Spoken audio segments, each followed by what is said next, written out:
Baik, saudara, kita awali dengan informasi yang pertama.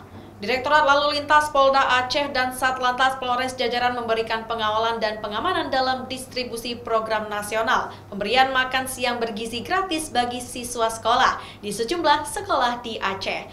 Polisi memastikan paket makan siang bergizi gratis tersebut sampai ke sekolah yang dituju.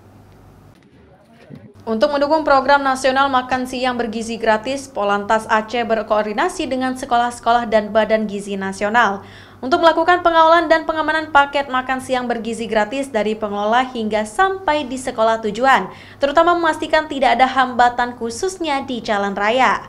Dirlantas Polda Aceh Kombes Pol Iqbal Al-Qudusi berkomitmen memberikan pengawalan penuh demi kelancaran dan keamanan distribusi hingga ke lokasi tujuan. Pengawalan yang diberikan menurut Iqbal memastikan distribusi makanan ke siswa sekolah berjalan tepat waktu dan sesuai prosedur tanpa ada kendala di perjalanan atau di lokasi pembagian, agar manfaat dari program itu dirasakan maksimal oleh para siswa.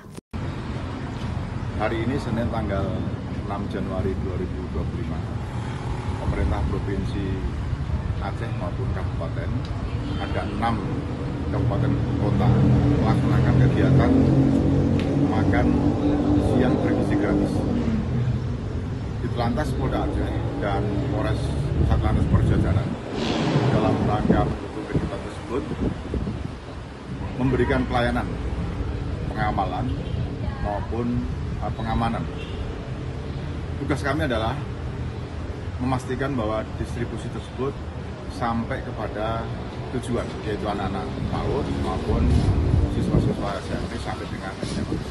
Polantas Aceh berupaya memberikan pelayanan terbaik di lapangan dan mendukung program nasional Presiden Prabowo ini, yang merupakan langkah konkret dalam membangun dan mewujudkan generasi yang sehat dan cerdas.